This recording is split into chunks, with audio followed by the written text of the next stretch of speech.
Hey everybody, welcome back to Record-ology. This is going to be fun. Today, we're talking about my top 5 favorite phono cartridges. You're not going to want to miss this. This is Record-ology.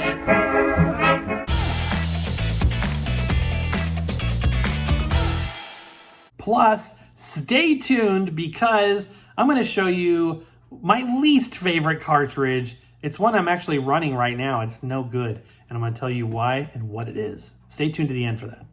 Okay, so in order to make the list, they have to be a phono cartridge that I have had, that I've used, that I've listened to.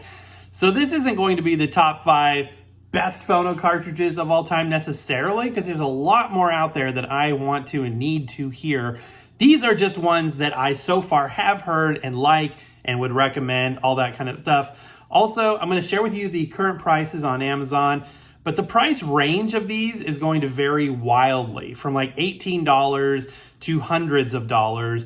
Most of them are what we consider like entry level. None of these are going to be $1,500 phono cartridges.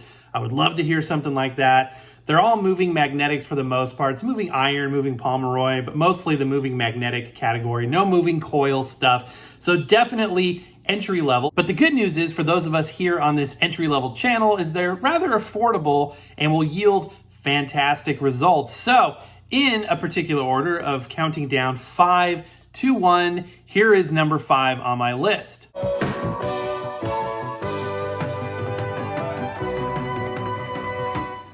Number 5 is the venerable Audio-Technica AT3600L.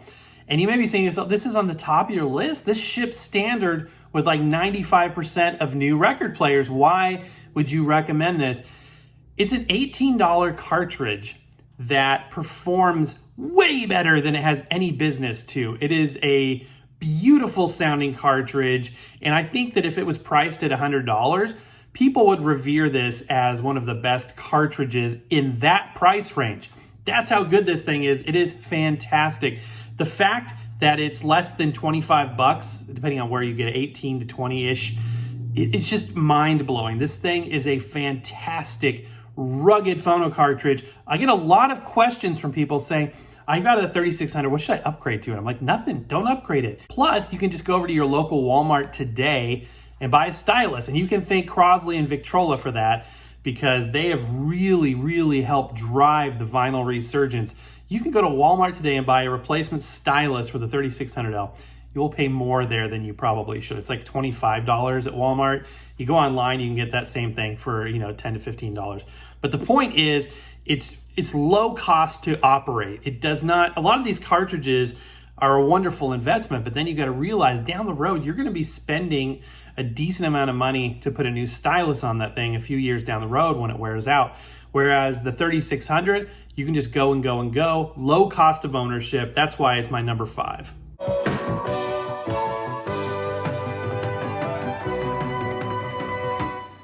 Next up is a surprise to me because when I started doing this channel, 6+ years ago now, I did not even realize these guys existed. Sumiko Black Pearl. And I think it's considered their entry-level cartridge. It is a conical or spherical stylus, meaning the tip of the needle itself is rounded. Same thing with the 3600 as well.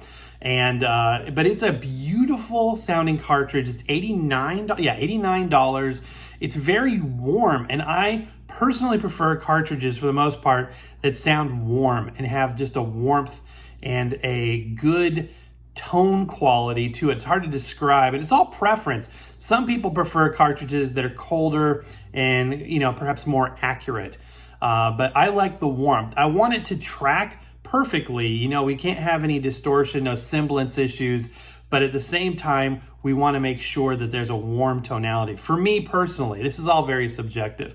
The Sumiko Black Pearl is in what used to be a sweet spot of next level cartridges. You had the $10 to $20 and $30 cartridge range, which had some good cartridges in it, like the 3600. But then there seemed to be like this step to $100. And at $100, there were things like the Audiophile 2M Red, which is not on my list.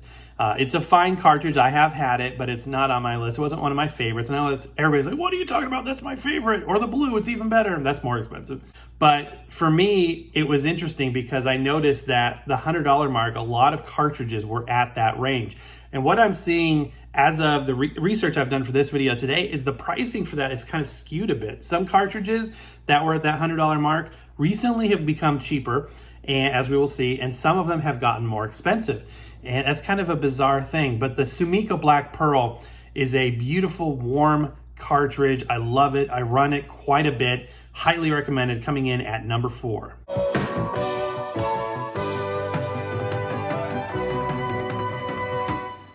Okay, coming in at number 3 is a bit of a surprise. Why is it a surprise?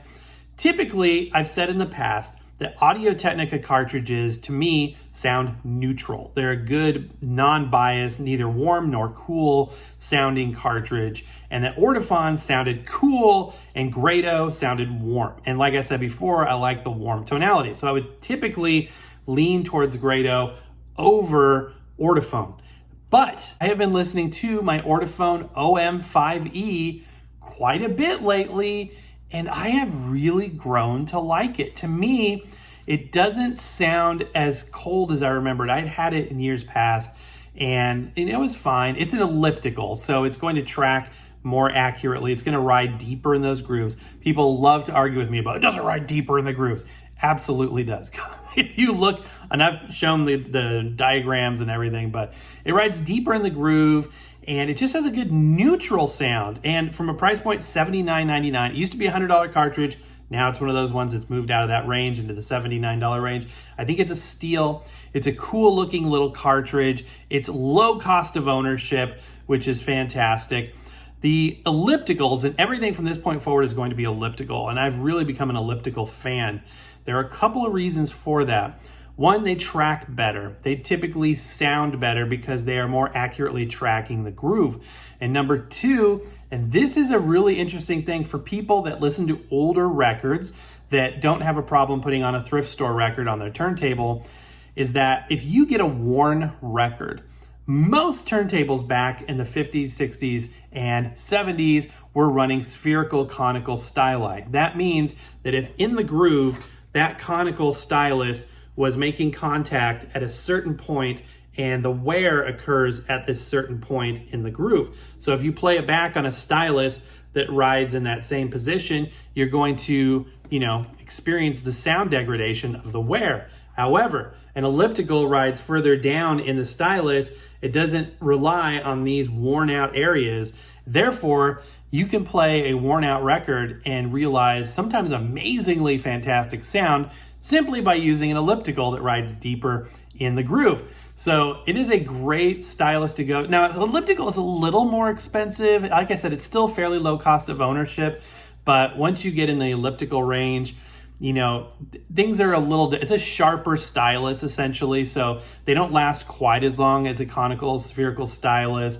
They need to track very light, so these cartridges that run an elliptical will typically track in the 1.5 gram range, and because it's sharper, it needs to run lighter, and it's all designed to do that. But something to be aware of. But anyway, the OM5E is just a mind-blowing, fantastic cartridge, and I always have this sensation that, man, this thing sounds way better than you would think it would for this price range. It just sounds fantastic.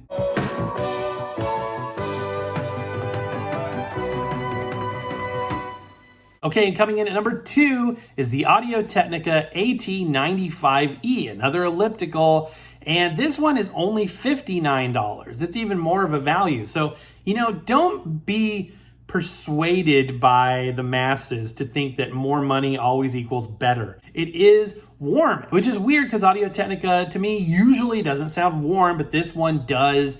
It's a great basic cartridge, very low cost of ownership, and when I say that, what I'm saying is, when you have to replace a stylus, it's not going to break the bank. So this one is a great cartridge, a great elliptical, and I would highly, highly recommend it. Very detailed. To me, what makes a good cartridge? Number 1 is tracking ability, right? You want to make sure that your phonograph cartridge is tracking the grooves, because if it's not, you're going to get distortion. it's not a good experience if you start to hear cymbals issues and just distortion and unwanted noise. You want to hear the music. So a good cartridge will become an invisible layer in a lot of ways, perhaps adding some warm tonality, like I keep saying, but overall peels away the noise and puts you in direct contact with that music, which is what you want.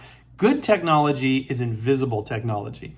That's something that is true in a lot of different areas within all aspects of technology.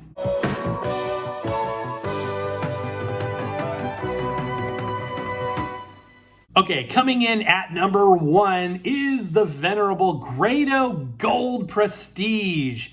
Now, they are on the Prestige 3 series. I have not heard it. I heard the Prestige Gold 2, which was the previous generation, and it is expensive. It's a $260 cartridge, and a stylus is also expensive. I think it's $100, $120 or something. I don't quote me on the stylus cost, but it sounds so warm. It sounds so good. It's obviously an elliptical. The resonance, the separation, the detail, the clarity was just absolutely premium, and I love it so very much. Jingle, jingle, jingle, you will hear my sleigh bells ring.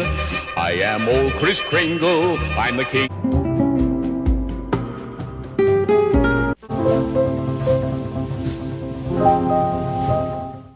Now, you may be saying, $260, that's expensive. Now, the people that buy, $10,000 cartridges will think all of this is junk, which it's not. It's not. It's all perspective, right? But $260 cartridge to me is very expensive. And buying a stylus that costs hundreds of dollars is also not low cost of ownership. That's a very expensive thing. So the good news is that Grado has a full range of cartridges that perform so very close to each other. The high end being the gold, the low end being the black. There's also a blue and a green. And what's amazing is if you take the high end, the gold, and the low end, the black, the performance, better or worse, is almost on par. I mean, we're talking so close, you would be hard pressed to hear a difference. We did a show once comparing all of the different Grados, or 3 of them. I think we had 3 of them on hand at once. And, it was pretty hard to tell the difference.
People were like, yes, I think I hear a difference. And it was an amazing testament to the fact that all of the Prestige line of Grado were just good cartridges.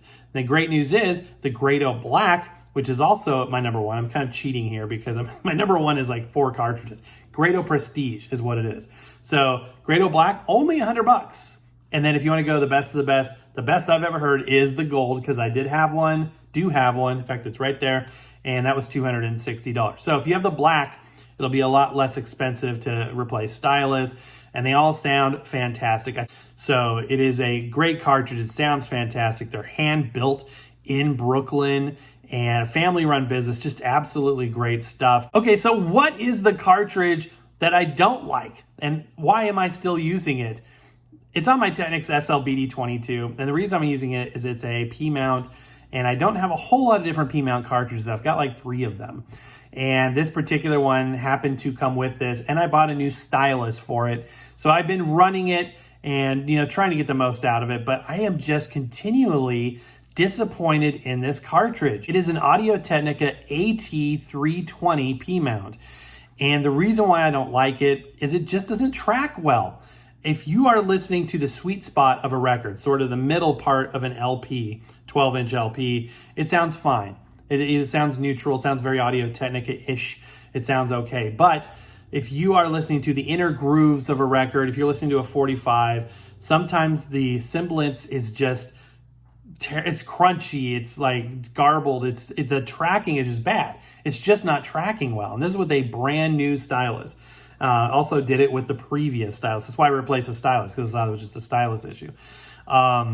Surprisingly not that good. Now this is one generation removed from the current P mount, the one and only P mount that Audio-Technica sells. So this is one generation older, even though it looks identical to what the newest ones are.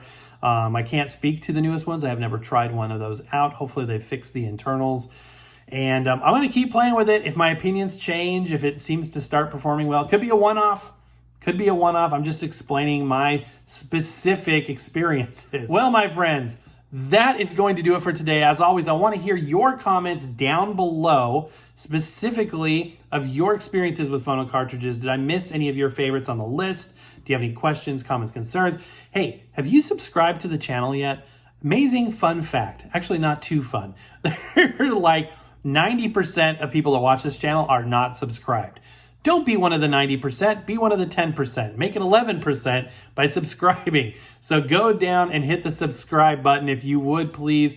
Also, if you remember a few weeks ago, we posted a very cute, adorable picture of a dog in a very Nipper-esque pose with an old vintage phonograph. Well, that's an AI-generated image we created, and it is now available on some merch. Check out the merch shelf down below. Hopefully by the publication of this video, it's available. If not, check back soon. We are going to have a new pint glass, slippers, slides, what we used to call sandals back in the day, with that image on there. I think we only do only two more items in the merch shelf for now, but check that out. Always keep an eye on that stuff. You can also join the inner circle if you would like to be a member and help support the channel. That way you can give super thanks, all that fun stuff. We do lives, we do giveaways, turntables, free records, all that stuff is always coming your way here on Record-ology. Another good reason to be subscribed, hit the bell notification and select all so you don't miss a single fun moment of Record-ology goodness. I think that's about it. Oh yeah, 45 adapters. The glow-in-the-dark ones are still for sale.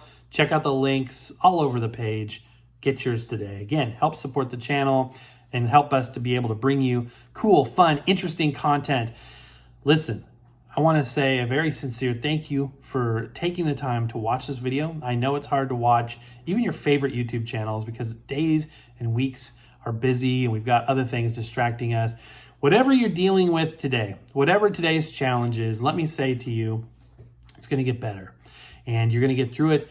You have the strength within you to achieve not only your goals, but to overcome all of your challenges as well. God bless each and every one of you. Stay strong, my friends. Until next time, happy record hunting.